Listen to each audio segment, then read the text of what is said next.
Price the lord. ನನ್ನ ಪ್ರೀತಿಯ ಎಲ್ಲ ಸಹೋದರ ಸಹೋದರಿಯರೆಲ್ಲರಿಗೂ ನಮ್ಮ ಜೀಸಸ್ ಲವ್ಸ್ ಪ್ರೇಮ್ ಮಿನಿಸ್ಟ್ರೀಸ್ ಮೂಲಕ ವಂದನೆಗಳನ್ನ ಸಲ್ಲಿಸ್ತಾ ಇದ್ದೇನೆ.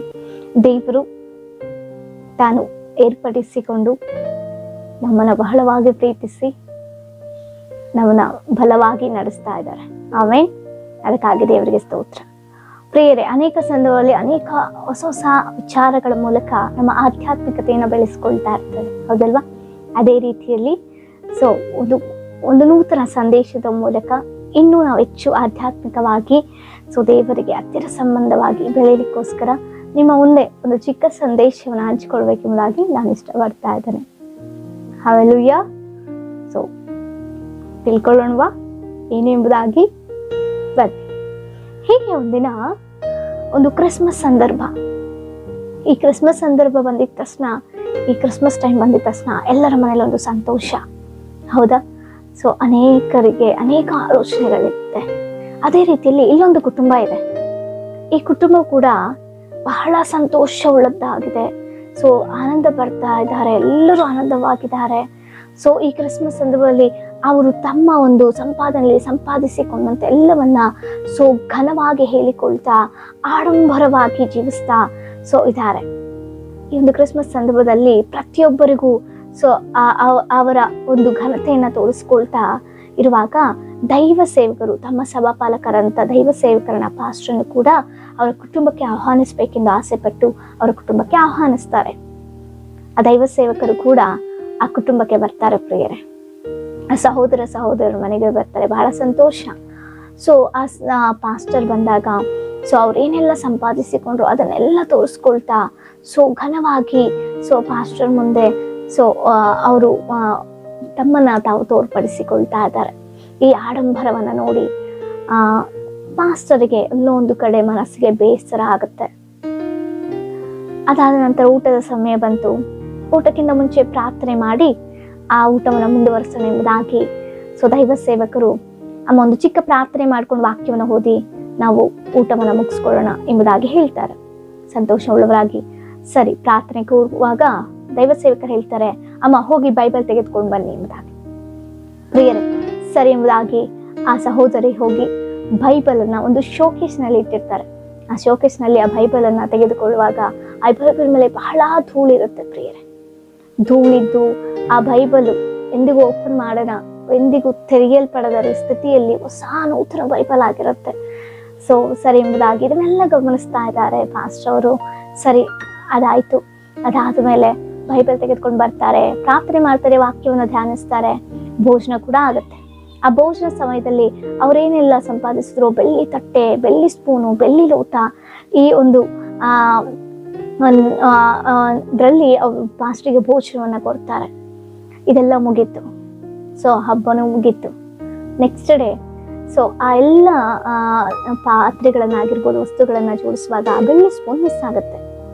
ಬೆಳ್ಳಿ ಸ್ಪೂನ್ ಮಿಸ್ ಆದಾಗ ಆಕೆ ಅಂದುಕೊಳ್ತಾಳೆ, ಬೆಳ್ಳಿ ಸ್ಪೂನ್ ಮಿಸ್ ಆಗಿದೆಯಲ್ಲ, ಯಾರು ತೆಗೆದುಕೊಂಡು ಹೋಗಿರ್ಬೋದು ಎಂಬುದಾಗಿ ನೆನೆಸಿ ಪಾಸ್ಟರ್ ಮೇಲೆ ಅನುಮಾನ ಪಟ್ಟು ಆತರನ್ನ ಮನಸ್ಸಿನಲ್ಲೇ ಬೈದುಕೊಂಡು, ಇಂಥ ಪಾಸ್ಟರ್ ಇರ್ತಾರ, ಮನೆಗೆ ಏನು ಆಹ್ವಾನಿಸಿದ್ರೆ ಸಂತೋಷದಿಂದ ದೈವ ಸೇವಕರಿಂದಾಗಿ ಮನೆಗೆ ಬಂದು ಮನೆಯಿಂದ ಬೆಳ್ಳಿ ಸ್ಪೂನನ್ನೇ ಕದ್ಕೊಂಡು ಹೋಗಿದಾರಲ್ವಾ, ಇವರೊಬ್ರು ಪಾಸ್ಟರ್ ಎಂಬುದಾಗಿ ತನ್ನ ಮನಸ್ಸಿನಲ್ಲೇ ಬೈದುಕೊಳ್ಳುತ್ತಾ ಅವಮಾನಕರವಾಗಿ ಮಾತನಾಡ್ತಾ ತನ್ನ ಗಂಡನಿಗೆ ತಿಳಿಸ್ತಾಳೆ.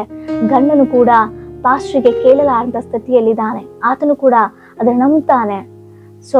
ಪಾಸ್ಟ್ರ್ ತೆಗೆದುಕೊಂಡು ಹೋಗಿರ್ಬೋದು ಎಂಬುದಾಗಿ ದಿನಗಳು ಕಳೀತಿದೆ, ತಿಂಗಳುಗಳು ಕಳೀತಾ ಇದೆ. ಪ್ರತಿದಿನ ಆಕೆ ಅದೇ ಬೈಗುಳ, ಅದೇ ಒಂದು ಮನಸ್ಥಿತಿಯಲ್ಲಿ ಇರ್ತಾಳೆ.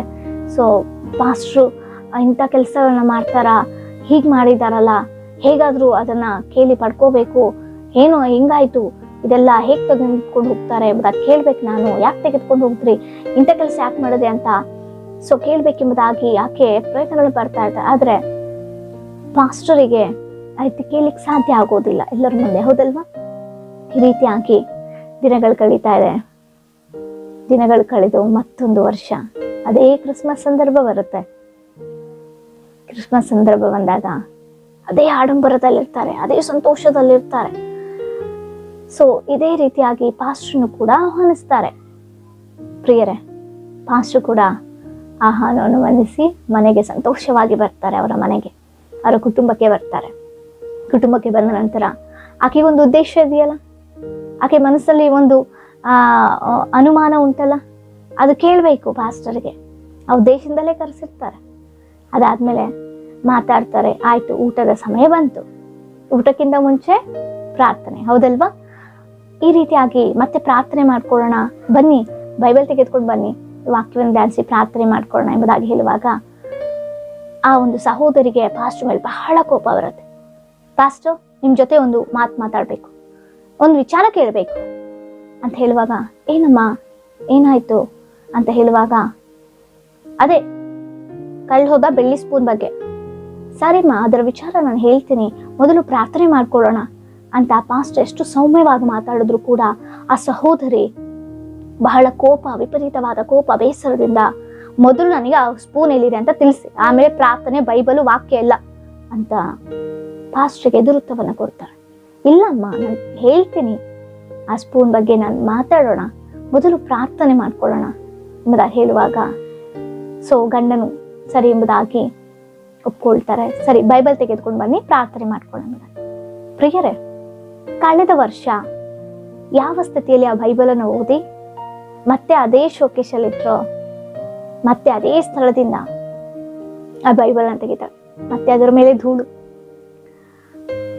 ಹಿಡಿಯುತ್ತೆ. ಆ ಬೈಬಲ್ ಪರಿಸ್ಥಿತಿ ಇರುತ್ತೆ. ಸರಿ, ತೆಗೆದುಕೊಂಡು ಬರ್ತಾರೆ. ಸರಿ ಅಮ್ಮ, ಪ್ರಾರ್ಥನೆ ಮುಗಿಸ್ಕೊಳ್ಳೋಣ, ಸರಿ ಈಗ ಒಂದು ವಾಕ್ಯವನ್ನು ಓದು ಅಂತ ಹೇಳುವಾಗ ಆಕೆ ಓದ್ಲಿಕ್ಕೆ ಇಷ್ಟಪಡಲ್ಲ. ಆದಾಗ್ಯೂ ಗಂಡನು ಬೈಬಲ್ ಅನ್ನ ಹೆಂಡತಿಗೆ ಕೊಡ್ತಾರೆ. ಸರಿ, 23ನೇ ಕೀರ್ತನೆ ತೆಗೆದು ಹೋದ್ರಿ ಎಂಬುದಾಗಿ ಹೇಳುವಾಗ ಆಕೆ ಆ ಬೈಬಲ್ ಅನ್ನು ಓಪನ್ ಮಾಡ್ತಾಳೆ. ಆಗ ಗಂಡನು, ಅಯ್ಯೋ ಸ್ಪೂನ್ ಇಲ್ಲೇ ಇದೆ ಎಂಬುದಾಗಿ ನೋಡ್ತಾನೆ. ಎಸ್, ಹೌದು, ಸ್ಪೂನ್ ಅದ್ರಲ್ಲೇ ಇದೆ. ಆದ್ರೆ 1 ವರ್ಷ ಆಯ್ತಾ ನೀವು ಸತ್ಯವೇದನ ಓದ್ದಲ್ಲೇ? ಸ್ಪೂನ್ ಕಳೆದೋಯ್ತು ಎಂಬುದಾಗಿ ಎಷ್ಟೋ ಬಾರಿ ಅದ್ರ ಬಗ್ಗೆ ಆಲೋಚನೆ ಮಾಡಿರುವಂತ ನೀವು ಕಳೆದ 1 ವರ್ಷದಲ್ಲಿ ಯಾವ ಸ್ಥಿತಿಯಲ್ಲಿ ಆ ಬೈಬಲ್ನ ತೆಗೆದ್ರೋ, ಯಾವ ಸ್ಥಿತಿಯಲ್ಲಿ ಆ ಬೈಬಲ್ ಇಟ್ರೋ, ಮತ್ತೆ ಈಗಲೇ ಆ ಬೈಬಲ್ ತೆಗಿತಾ ಇದ್ದೀರಾ? ಇದೇನಾ ಕ್ರೈಸ್ತತ್ವ ಎಂಬುದಾಗಿ ಆ ಪಾಸ್ಟರ್ ಒಟ್ಟಿಗೆ ಮಾತನಾಡ್ತಾ ಇದ್ದಾರೆ. ಇದೇನಾ ದೇವರ ಭಕ್ತಿ? ನಾಮ ಕ್ರೈಸ್ತಕ್ಕಾಗಿಯಾ ನಾವು ಕ್ರೈಸ್ತರು ಎಂಬುದಾಗಿ ಹೇಳಿಕೊಳ್ಳುವಂಥದ್ದು, ಸಾವಿಗೆ ಬರುವಂಥದ್ದು, ಹೋಗುವಂಥದ್ದು, ಏನೋ ಹಾಜರಾಗ್ತಾ ಇದ್ದೇವೆ ಎಂಬುದಾಗಿ. 1 ವರ್ಷದಿಂದ ಈ ಬೈಬಲೇ ಮುಟ್ಟಿಲ್ಲ ನೀವು. ಈ ವರ್ಷದಲ್ಲಿ 1 ಬಾರಿ ಆದ್ರೂ ಆ ಬೈಬಲ್ ತೆಗೆದಿದ್ರೆ ನೀವು ಕಳ್ಕೊಂಡಿರುವಂಥದ್ದು ನಿಮಗೆ ಸಿಗ್ತಿತ್ತೇನೋ? ಇದಕ್ಕಾಗಿ ದೇವರು ದೂಷಿಸಲ್ಪಡ್ತಾ ಇರುವಂಥದ್ದು. ದೇವರನ್ನ ಹೊಂದಿಕೊಳ್ಳೋದಕ್ಕೆ ಇಷ್ಟಪಡ್ತಾರೆ, ದೇವರ ಸಹವಾಸದಲ್ಲಿ ಇರಲಿಕ್ಕೆ ಸಮಯ ಇಲ್ಲ ಕೆಲವೊಬ್ಬರಿಗೆ. ಏನ್ ಕೇಳಿದ್ರು ಸಮಯ ಇಲ್ಲ, ಪ್ರಾರ್ಥನೆಗೆ ಸಮಯ ಇಲ್ಲ. ಆದ್ರೆ ಲೋಕದಲ್ಲಿರುವಂತವೆಲ್ಲವನ್ನ ಸಂಪಾದಿಸಿಕೊಳ್ಳಲಿಕ್ಕೆ ನಮಗೆ ಸಮಯ ಇರುತ್ತೆ. ಆಡಂಬರವನ್ನ ತೋರಿಸಿಕೊಳ್ಳಲಿಕ್ಕೆ ಸಮಯ ಇರುತ್ತೆ. ಆದ್ರೆ ದೇವರ ಸಮ್ಮುಖದಲ್ಲಿ ಕೂತು ಪ್ರಾರ್ಥಿಸ್ಲಿಕ್ಕೂ, ದೇವರ ವಾಕ್ಯವನ್ನ ಧ್ಯಾನಿಸ್ಲಿಕ್ಕೂ ಸಮಯ ಮಾತ್ರ ಇಲ್ಲ. ಹೌದಲ್ವಾ ಪ್ರಿಯರೇ? ಅನೇಕರ ಜೀವನ ಇದೇ ರೀತಿಯಾಗಿದೆ. ಪ್ರಾರ್ಥನೆ ಮಾಡಿದ್ರ ಅಯ್ಯೋ ಟೈಮೇ ಸಿಗ್ಲಿಲ್ಲ ಸಿಸ್ಟರ್. ಅದೇ ಲೋಕ ಸಂಬಂಧವಾದ ಕೆಲಸ ಕಾರ್ಯಗಳಿಗೆ ಹೋಗ್ಲಿಕ್ಕೂ, ನಮಗೆ ಬೇಕಾಗಿರುವಂತದ್ದನ್ನ ನಾವು ಮಾಡಿಕೊಳ್ಳಲಿಕ್ಕೂ ಎಲ್ಲದಕ್ಕೂ ಸಮಯ ಇರುತ್ತೆ. ಅದೇ ವಾಕ್ಯವನ್ನ ಧ್ಯಾನಿಸ್ಲಿಕ್ಕೆ, ಪ್ರಾರ್ಥನೆಯನ್ನ ಮಾಡ್ಲಿಕ್ಕೆ ಸಮಯ ಸಿಗೋದಿಲ್ಲ. ಇದೇನಾ ಕ್ರೈಸ್ತತ್ವ? ಪ್ರಿಯರೇ, ಅನೇಕರ ಪರಿಸ್ಥಿತಿ ಇದೇ ರೀತಿಯಲ್ಲಿದೆ. ಆಗ ಎಷ್ಟೋ ಜನರು ಸತ್ಯವೇದ ಇಲ್ಲದೆ ಕಣ್ಣೀರ್ ಸುರಿಸಿದ್ರು. ಈಗ ಮನೆಗೆ ಒಬ್ರಿಗೊಂದು ಸತ್ಯವೇದ ಇದ್ರು ಯಾವುದೋ ಒಂದು ಮೂಲೆಯಲ್ಲಿ ಬಿಸಾಡುವಂತ ಸ್ಥಿತಿಯಲ್ಲಿದೆ. ಇತ್ತೀಚೆಗೆ ನಾವು ಕೂಡ ಒಂದು ಮನೆಗೆ ಹೋಗಿದ್ವಿ. ಅವರ ಪರಿಸ್ಥಿತಿ ಹೀಗೆ, ಸತ್ಯವೇದ ಧೂಳಿಡಿದು ಮೂಲೆಯಲ್ಲಿ ಬಿದ್ದಂತ ಸ್ಥಿತಿಯಲ್ಲಿದೆ. ಯಾವ ರೀತಿ ಇದೆ ನಮ್ಮ ಕ್ರೈಸ್ತತ್ವ? ಯಾವ ರೀತಿ ಇದೆ ನಮ್ಮ ಕ್ರೈಸ್ತವ ಜೀವನ?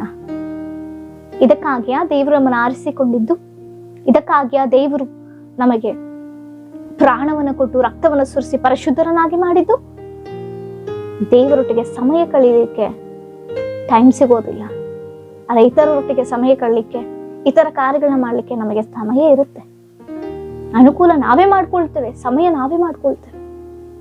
ಎಷ್ಟರ ಜನರ ಜೀವಿತ ಹೇಗಿದೆ. ಈ ಒಂದು ಸಂದೇಶವನ್ನ ಕೇಳ್ತಿರುವಂತ ನಮ್ಮಲ್ಲಿ ಎಷ್ಟು ಜನರ ಪರಿಸ್ಥಿತಿ ಈ ರೀತಿ ಇದೆ. ಪ್ರತಿದಿನ ಪ್ರಾರ್ಥನೆ ಮಾಡ್ತಾ ಇದ್ದೀವ? ಪ್ರತಿದಿನ ವಾಕ್ಯವನ್ನು ಧ್ಯಾನಿಸ್ತಾ ಇದ್ದೀವ? ದಾವಿದನ ಭಕ್ತನಂತಾರಲ್ಲ, ಹಗಲಿರುಳು ಯೆಹೋವನ ಧರ್ಮಶಾಸ್ತ್ರವನ್ನ ಧ್ಯಾನಿಸುವಂಥದ್ದು ಎಷ್ಟೋ ಧನ್ಯತೆ. ಧ್ಯಾನಿಸ್ತಾ ಇದ್ದೇವ? ದಿನಕ್ಕೊಂದು ಬಾರಿ ಆದ್ರು ಇನ್ಯಾವ ರೀತಿಲಿ ನಾವು ಆಶೀರ್ವಾದವನ್ನು ಹೊಂದಿಕೊಳ್ತೇವೆ? ದೇವರಿಂದ ಬರ್ಬೇಕಾದದ್ದೆಲ್ಲವೂ ಬರ್ಬೇಕಾದ್ರೆ ನಾವು ಮಾಡಬೇಕಾಗಿರುವಂಥದ್ದು ಮಾತ್ರ ನಾವು ಮಾಡೋದಿಲ್ಲ.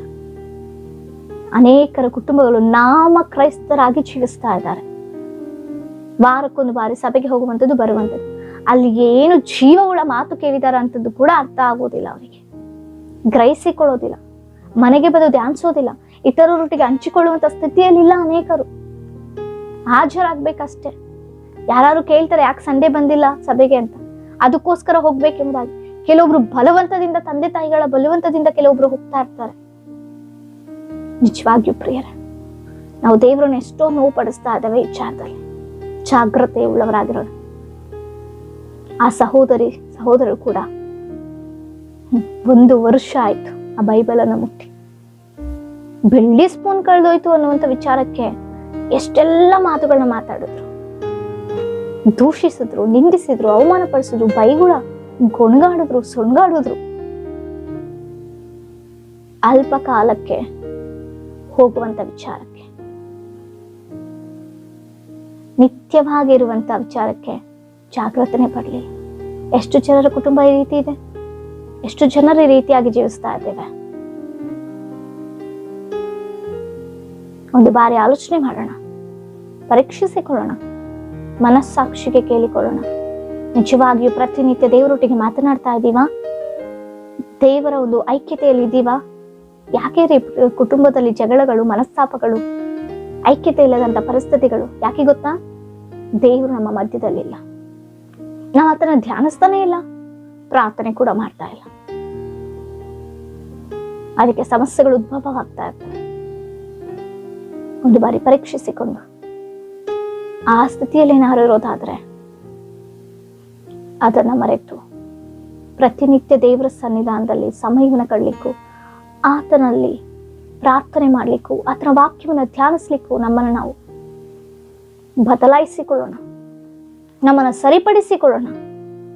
ಆಗ ಕುಟುಂಬದಲ್ಲಿ ಸಮಾಧಾನ, ಆಗ ಕುಟುಂಬದಲ್ಲಿ ಪ್ರೀತಿ, ಆಗ ಕುಟುಂಬದಲ್ಲಿ ಒಂದು ಐಕ್ಯತೆ ಉಳ್ಳದ್ದಾಗಿರುತ್ತೆ.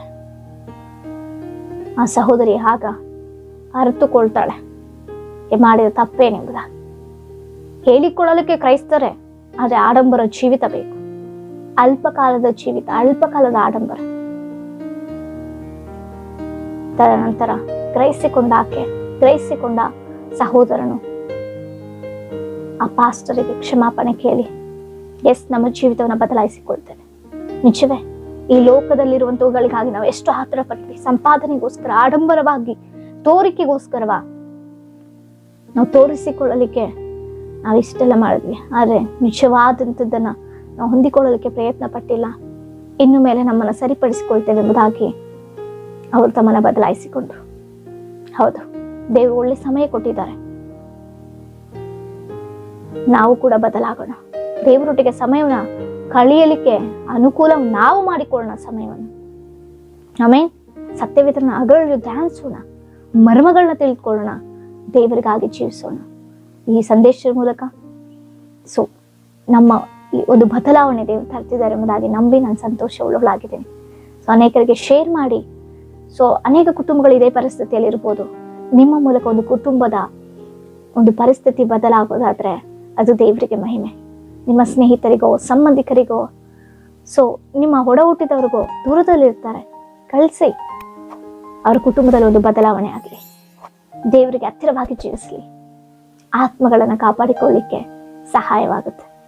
ಆಮೇಲೆ ದೇವರು ಸಂದೇಶದ ಮೂಲಕ ನಮ್ಮೆಲ್ಲರಲ್ಲಿ ಒಂದು ಬದಲಾವಣೆ ತಂದು ಆಶೀರ್ವಾದಕರವಾಗಿ ನಡೆಸಲಿ. ದೇವರು ನಿಮ್ಮನ್ನು ಕುಟುಂಬನ ಹೇಳುವಾಗೆ ಆಶೀರ್ವದಿಸಲಿ. Praise the lord.